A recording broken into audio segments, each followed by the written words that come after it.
দেশে চলেছে হাদি খুনে মূল অভিযুক্ত, ভারতে পালিয়েছে দাবি বাংলাদেশে পুলিশের। আর হাদি খুনে মূল অভিযুক্ত ফয়সাল করিম মাসুদ বাইকে করে পালিয়েছে দাবি বাংলাদেশ পুলিশের। বাইক চালিয়ে নিয়ে যায় আলমগীর শেখ। হাদি খুনে দুই সহযোগী মেঘালয়ে গ্রেফতার বলেই দাবি। ভারতেই গা ঢাকা মূল অভিযুক্তের দাবি বাংলাদেশ পুলিশের। বাংলাদেশ পুলিশের দাবি খারিজ ভারতের।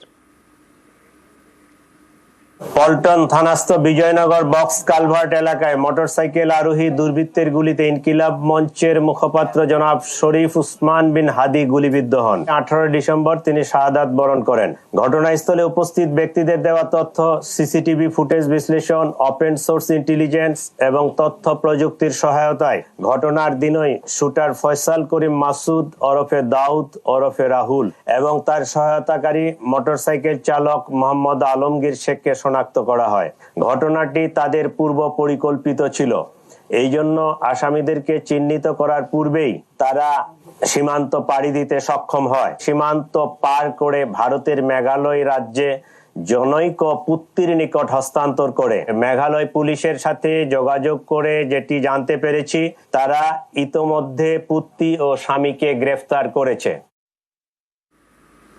হাদিকে খুনে 218 কোটির লেনদেন। হাদি খুনে এখনো পর্যন্ত 11 জন গ্রেফতার। আর 218 কোটি টাকার সই করা চেক উদ্ধার। 53টি অ্যাকাউন্টে নজর বাংলাদেশ পুলিশের।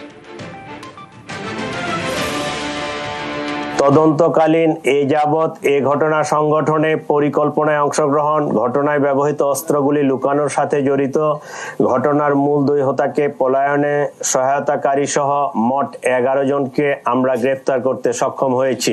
এই ঘটনায় জব্দকৃত উল্লেখযোগ্য আলামত সমূহ হলো: হত্যাকাণ্ডে ব্যবহৃত 2টি বিদেশি পিস্তল, 52 রাউন্ড গুলি, ম্যাগজিন, ছোরা, হত্যাকাণ্ডে ব্যবহৃত মোটরসাইকেল ও ভুয়া নম্বর প্লেট, যে নম্বর প্লেটটি অপারেশনের সময় লাগানো ছিল। 53টি অ্যাকাউন্টের বিপরীতে 218 কোটি টাকার স্বাক্ষরিত চেক।